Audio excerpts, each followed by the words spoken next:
mesdames et messieurs, et bienvenue dans cette deuxième vidéo de la chaîne Objectif Éloquence.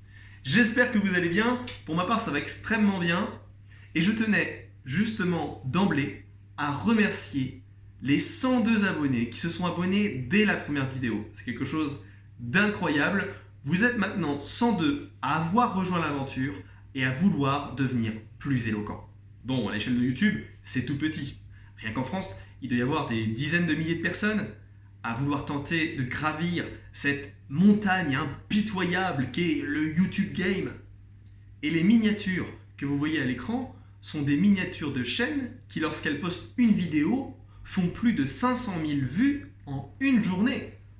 Nous, on est à 900 vues en 3 jours. Et c'est génial. Nous sommes les fourmis du YouTube Game. Tout en bas là, vous voyez ? Plus bas. Oui, juste là. En réalité, si on venait à disparaître demain, eh bien, presque personne ne s'en rendrait compte. Et c'est ça qui est génial. Quel rapport entre cette fourmi, le YouTube Game et l'éloquence, me diriez-vous ? Eh bien, le rapport est tout trouvé dans l'une des deux compétences qui va vous permettre d'être plus éloquent. Ces compétences sont au nombre de 2. La première, ça va être la compétence dite technique. Comme son nom l'indique, vous allez apprendre à fédérer, passionner, intimider, convaincre, et elle vous permettra, en somme, d'être plus efficace lors de vos interventions orales.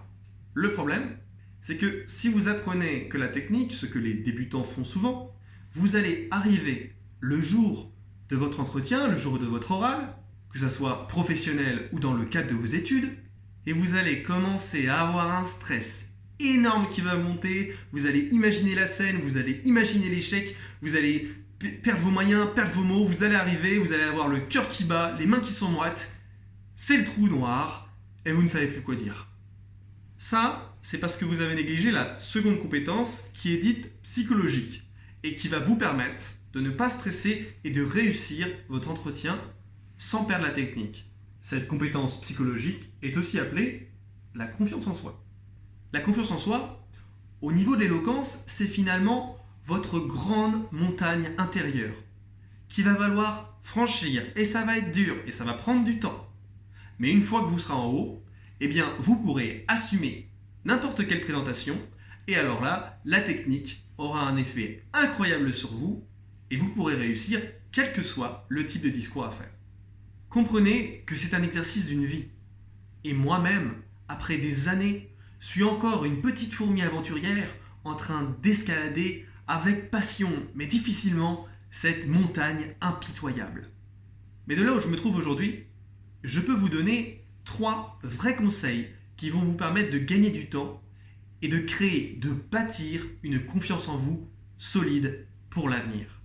Le premier conseil que j'ai à vous donner et qui devra vous suivre toute votre vie, c'est de cesser d'être votre propre bourreau. Vous n'avez pas et vous ne devez pas vous dévaloriser à chaque fois que vous avez à prendre la parole en public. Et ce n'est pas parce que vous avez échoué une fois que vous allez échouer toutes les prochaines fois. Sachez, en général, que les autres sont bienveillants, sont empathiques, et que pour eux aussi, il est difficile de prendre la parole en public. Donc ils vous comprennent. Première astuce que je donne à tout le monde et qui est toujours extrêmement efficace. Commencez par dire dès le début de votre discours que vous n'êtes pas habitué. Exemple. Bonjour, sachez que ça me fait très plaisir de vous retrouver aujourd'hui. Je ne suis pas vraiment à l'aise avec ce type d'exercice. En réalité, je suis plutôt timide et c'est difficile pour moi de parler devant des gens. Mais je vais donner mon maximum et j'espère que cette intervention vous plaira. Avec cette technique, vous allez toucher l'empathie de votre public. Vous allez paraître plus humain. Et vous allez d'ailleurs percer l'ego, ce que les orateurs ont parfois trop. Maintenant, conseil numéro 2. Ne soyez pas dans les apparences. Osez être vous-même, et si jamais vous n'êtes pas bon, eh bien osez être mauvais aujourd'hui pour être bon demain. Qu'est-ce que je veux dire par là ? Eh bien, si vous repoussez éternellement le fait de commencer, vous allez à chaque fois augmenter la charge de travail. Pourquoi ? Parce que vous allez de plus en plus stresser au fur et à mesure des années par rapport aux autres qui progressent qu'au même âge que vous, et les plus jeunes qui progressent plus rapidement que vous, puisque vous êtes toujours en retrait. L'objectif, c'est de faire face. Si on est mauvais aujourd'hui, eh bien on est mauvais aujourd'hui. Et on s'en fiche, on est des fourmis. Après tout, si on échoue, ça ne touche que très peu de monde. Je vais vous raconter un exemple personnel. Il y a 4-5 ans de ça en arrière, je n'étais pas du tout à l'aise en public. J'étais même réservé et timide. Et ma première expérience que j'ai eue devant un amphithéâtre, c'était à l'ESSEM, l'école de commerce de Tours, pour mon deuxième concours d'éloquence. Et c'était un moment dramatique et terriblement gênant pour tout le monde. Pour les spectateurs, mais aussi pour moi qui n'étais pas du tout à l'aise et qui ne maîtrisais pas du tout mon discours. Et peut-être même pour les organisateurs puisqu'il n'y a pas eu de deuxième édition. Conséquence ? Eh bien moi, petite fourmi, je me suis raté devant un petit nombre de personnes, quand même une soixantaine, peut-être une centaine, qui pensent aujourd'hui sûrement que je ne suis pas du tout à l'aise à l'oral, et en réalité qui ne pensent sûrement plus rien car ils m'ont oublié depuis bien longtemps. Mais ce jour-là, il y a 4-5 ans, j'ai fait mon premier pas de fourmi. Et c'est à ce moment-là où je me suis dit, eh bien, je ne veux plus être dans les apparences, je veux faire face, affronter le niveau que j'ai aujourd'hui pour demain progresser. Et ça a très bien fonctionné pour moi. Alors ne soyez pas dans les apparences et lancez-vous dès demain, même si c'est dur et même si les premières personnes en face de vous vont voir que vous n'êtes pas à l'aise. Au final, d'ici 1 an, 2 ans, vous serez à l'aise devant tout le monde et vous aurez encore des dizaines d'années sans vous préoccuper du stress que peut vous apporter la prise de parole en public. L'astuce numéro 2 est de commencer petit. Racontez des histoires à vos enfants, à vos frères et sœurs, à votre famille, à vos amis.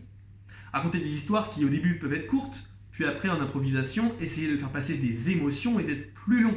Lorsque vous vous sentez vraiment à l'aise, faites la même chose avec vos amis qui sont plus ou moins proches, et ensuite passez dans votre travail ou alors dans votre milieu scolaire et essayez de faire un discours devant votre classe. Commencez petit, mais commencez. Enfin, troisième et dernier conseil, pensez toujours progression. Pensez avancer. Si on revient sur mon expérience d'il y a 4-5 ans, si j'avais juste pensé à ce qui s'était passé le jour même, je me serais dit « Alexandre, l'éloquence, ça n'est pas pour toi, c'est terrible, tu es gênant, tu as gêné tout le monde, c'était une expérience catastrophique, il faut arrêter tout de suite. » Bien, si je m'étais dit ça, je ne serais jamais là devant vous aujourd'hui. Non. Ce que je me suis dit, c'est la chose suivante. Alexandre, soyons honnêtes, tu as été extrêmement mauvais, et c'était gênant d'ailleurs. Mais, il y a une semaine de ça, passer devant un amphithéâtre, pour toi c'était impossible. Et tu l'as fait. Maintenant, il va falloir travailler, ça va être compliqué, mais tu sais que tu peux le faire. Alors, il n'y a plus qu'à trouver la technique, et tu le réussiras. J'ai travaillé, et j'ai réussi. Donc vous pouvez le faire aussi. Troisième conseil, plus personnel celui-ci, car je n'en ai jamais parlé. Tenez un journal de bord. Pas forcément un journal intime, vous allez raconter qui vous avez rencontré en soirée hier, mais un journal de bord exclusivement pour l'éloquence ou vos projets en général. Car ça va vous aider à 2 niveaux. Le premier niveau, c'est celui de prendre des engagements à l'écrit. Vous avez pris l'engagement envers vous-même de progresser et de faire tel discours, à tel moment. Eh bien, puisque c'est envers vous-même et que vous l'avez déjà pris, vous allez avancer de façon beaucoup plus efficace et vous allez vaincre en général cette timidité qui vous fait ne pas vous lancer. Deuxième point, c'est pour noter la progression. Peut-être qu'un jour, lors de votre ascension, vous allez faire un discours et alors que vous étiez habitué à réussir, vous allez échouer. Vous n'allez pas réussir à conclure et vous allez perdre vos mots. Et là, vous allez vous dire « fais chier, je suis nul, j'y arrive pas, j'arrête, de toute façon, je ne suis pas éloquent. » Et à ce moment-là, vous allez prendre votre carnet, vous allez remonter 2 ans auparavant et vous allez lire « Aujourd'hui, j'ai fait un discours et je n'ai pas réussi à prononcer un seul mot. » Bon, mon discours où j'ai raté la conclusion, il y a quand même une bonne progression. Pensez progression, c'est extrêmement important. C'est déjà la fin de la vidéo, donc si tu as trouvé qu'il y avait des concepts intéressants et que toi aussi tu es ultra motivé, même à ton niveau de fourmi, à progresser et à gravir cette montagne impitoyable qu'est l'éloquence, eh bien je t'invite à mettre un énorme like sous la vidéo et si tu n'es pas encore abonné, eh bien à rejoindre l'aventure en t'abonnant car tout le monde peut progresser dans la prise de parole en public. En plus de cela, je vous propose de partager cette vidéo non pas à toutes les personnes que vous connaissez, mais seulement à 1 ou 2 qui sont très timides et à qui ça peut pourrir la vie. Et sachez que ces conseils, s'ils sont intéressants et efficaces, peuvent réellement l'aider. C'est gratuit pour vous et ça prend très peu de temps, mais pour elle, c'est inestimable de savoir que quelqu'un pense à elle et pense qu'elle peut affronter sa timidité. Moi, ça m'aurait beaucoup aidé à l'époque. On se retrouve la semaine prochaine pour une nouvelle vidéo sur un sujet qui va être passionnant et je vous laisse, mes petites fourmis aventurières, avec une super citation. Il y a de la place pour tout le monde au soleil, surtout quand tout le monde veut rester dans l'ombre. Passez une super semaine.